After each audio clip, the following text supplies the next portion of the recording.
This is Jawad and welcome back to another video.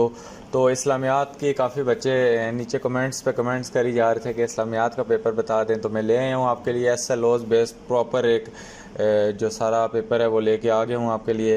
तो ये आपको वहाँ पे SLOs वाले में अवेलेबल शायद ना हो, तो उसके बाद यहाँ पे मैं इसको आपको पहले समझा देता हूँ। तो चैनल को लाजमी सब्सक्राइब कर लो, जिसने नहीं किया हुआ तो वो भी सब्सक्राइब कर ले। इसकी मेरे पास वर्ड फाइल पड़ी हुई है, तो ये मैं आपको अभी सारा कुछ दिखा देता हूँ। तो इसमें क्या है, the question paper is organized on the following three section, namely section A, B and C.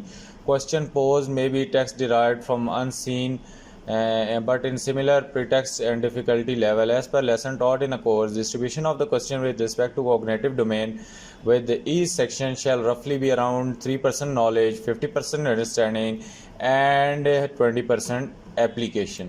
तो यहाँ से मैं इसको थोड़ा सा चेंज करूँगा, बल्कि इसको हाईलाइट करता हूँ क्योंकि आगे उर्दू लिखी है, तो वर्ड फाइल में आपको अगर आपने कभी बनाई है तो ये ख़राब हो जाएगी। नीचे 30% आपकी नॉलेज आएगी, जो हमारे पास 50% हमारे पास क्या आएगी, अंडरस्टैंडिंग। यू का मतलब होता है अंडरस्टैंडिंग, नॉलेज का KNA, ये जो इनकी कॉग्निटिव डोमेन्स न्यू बनी है इसका यही मकसद है। तो ये 50% हमारी अंडरस्टैंडिंग आएगी और 20% आप जो अप्लाई करके देंगे एप्लीकेशन वो आएगी।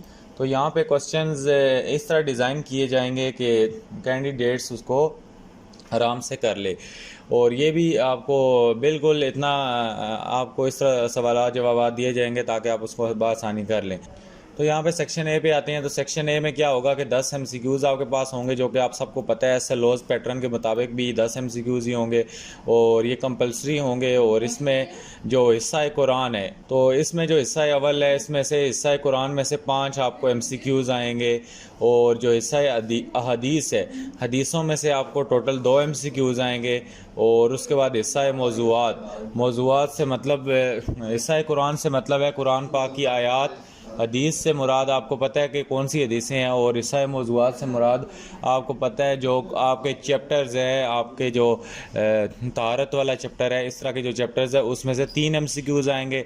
ज़्यादा MCQs की परसेंटेज कहाँ से आ रही है जी, हमारी आयात हैं, इनके आगे जो मुश्किल अल्फाज के मीनिंग लिखे हुए हैं उधर से आएंगे। तो इस लिहाज से आपने MCQs की तैयारी करनी है। बाकी सेक्शन B में SLOs के मुताबिक आपको कुरानिक वर्सेस दी जाएंगी 9, ये जो जिनके नंबर होंगे, और उसके बाद आपने 3 कुरानिक वर्सेस जो होंगी उनको यहाँ पे भी ट्रांसलेट करना होगा इस पैटर्न के मुताबिक भी। और आपको कितनी वर्सेस दी जाएंगी, 5 में से आपने 3 करनी होंगी, तो इसमें कोई चेंज नहीं आई। उसके बाद आपको हदीस नबवी दी जाएगी, जिसमें 2 में से आपने 1 करनी होगी। ये 1 2 नीचे लिखा है, तो आपने 1 करनी होगी। और उसी तरह क्वेश्चन नंबर 4 पे आए, जो लॉन्ग क्वेश्चन और शॉर्ट क्वेश्चन हैं। यहाँ पे शॉर्ट क्वेश्चन आपके कितने नंबर के होंगे, 10 नंबर के होंगे। तो यहाँ पे अज्जा की शॉर्ट क्वेश्चन रिस्पांस, SRQS का मतलब है शॉर्ट रिस्पांस क्वेश्चंस।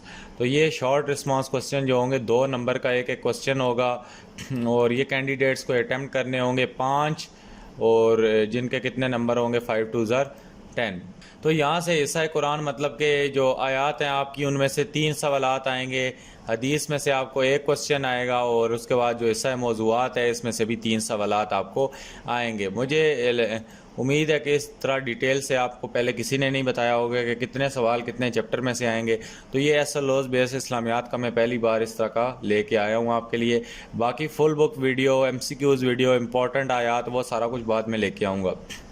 फ़िलहाल ये पेपर भी बहुत इंपॉर्टेंट है। उसके बाद दिस सेक्शन C आ गया जी, लॉन्ग क्वेश्चन वाला।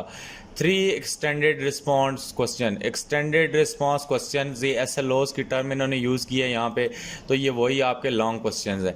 इनको यहाँ पे इन्होंने एक्सटेंडेड रिस्पॉन्स क्वेश्चन दिया है, और कैंडिडेट्स को दिए जाएंगे, इनकी चॉइस होगी।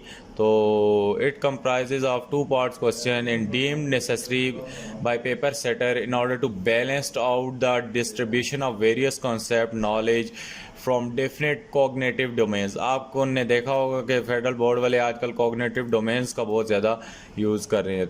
तो उसमें ये देखा जाएगा कि जिन चीज़ों की बच्चों को आजकल समझने की ज़रूरत है, तो उस टाइप के 3 लॉन्ग क्वेश्चन एग्जामिनर अपने समझ बूझ के मुताबिक उठा लेगा।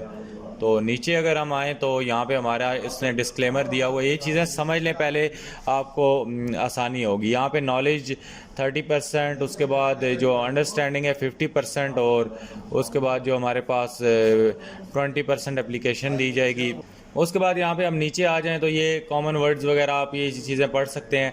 अभी इनको फ़िलहाल पढ़ने का टाइम नहीं है ये आपको समझाने का, तो पेपर में आपने बिल्कुल भी घबराना नहीं है। एमसीक्यूज़ आपको 20% आपका पेपर होगा, ये 33% आपका जो सेक्शन बी होगा, और 30% आपका सेक्शन सी होगा।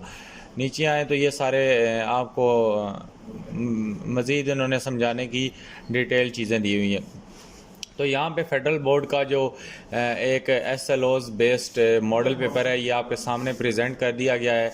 इसमें आपको हिस्सा अव्वल दिया गया है, जिसमें आपको अल-मुवक्कीन के क्या मानी है। अल-मुवक्कीन के मानी आई थिंक सो रुकावट डालने वाले हैं। यहाँ से मैं इसको हाईलाइट कर देता हूँ। उसके बाद इनमें से एक गिरोह पैगंबर से इजाज़त मांगने लगा और कहने लगा कि हमारे घर खुले पड़े हैं। उसके बाद हदीस में नमाज को किस मौजू बनाकर आदाब महफिल की तालीम दी गई है, तो नमाज जुम्मा। ये देखें हदीस से MCQs आ गया।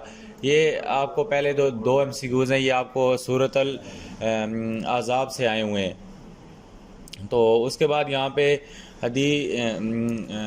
नमाज जुम्मा को, उसके बाद तो यहाँ पे हमारा पार्ट 4 है, वज़ू में सर का मसा करना। यहाँ पे इसका आंसर फ़र्ज़ है। तो उसके बाद सूरत अल मुमतहिना में किस नबी के अखलाक को अस्वे हसना पे करार दिया गया है, तो यहाँ पे आई थिंक सो हज़रत इब्राहीम आएगा। और उसके बाद किस साहबी का नाम लेकर कुरान में ज़िक्र किया गया है, तो हज़रत ज़ैद का यहाँ पे आई थिंक सो नाम आएगा।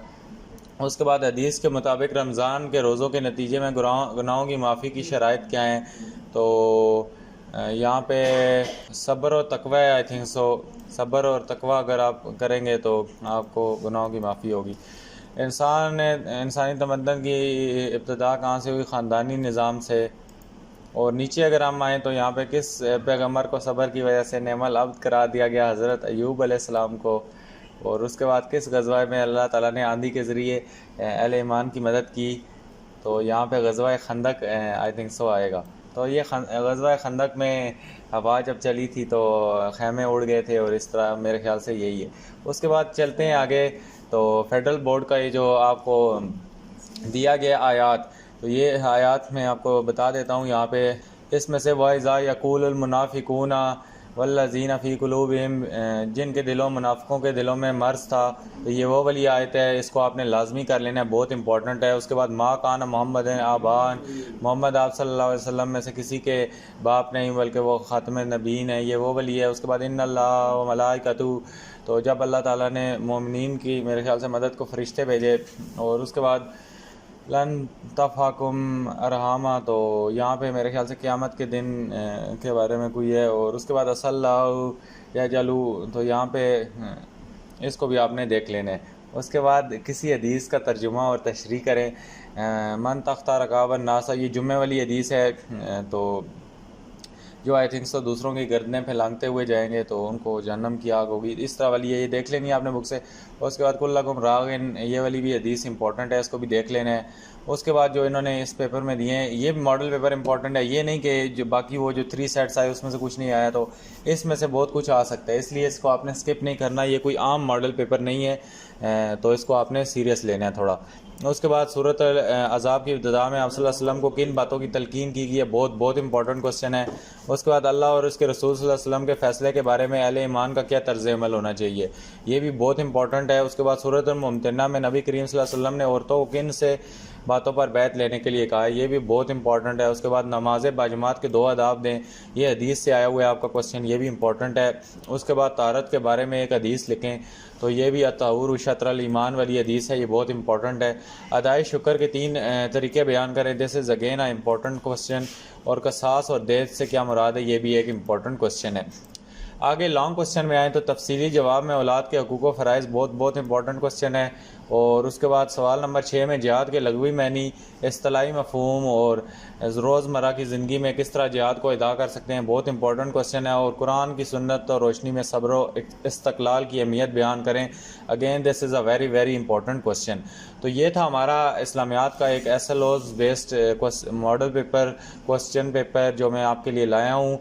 तो इसको आपने सही तरह तैयार कर लेना है, इसको याद कर लेना है आपने। और आगे मैं फुल बुक लाऊंगा, उसके बाद बाकी इंपॉर्टेंट आइटम इंपॉर्टेंट जिसे सब कुछ बताऊंगा। फ़िलहाल के लिए इसको ही कर लें तो बड़ी बात है। तो उम्मीद है आज की वीडियो आपको अच्छी लगी होगी। अगर वीडियो अच्छी लगी है तो चैनल को लाजमी सब्सक्राइब कर लीजिएगा। वीडियो को जिसने पूरा देखा है, यहाँ तक आखिर तक समझ के देखा है, वो कमेंट करे। तो अभी तक तो मुझे लगता है कि आपको काफ़ी चीज़ें आपकी क्लियर हो गई होंगी। मिलता हूँ नेक्स्ट वीडियो में। अल्लाह हाफिज़, टेक केयर।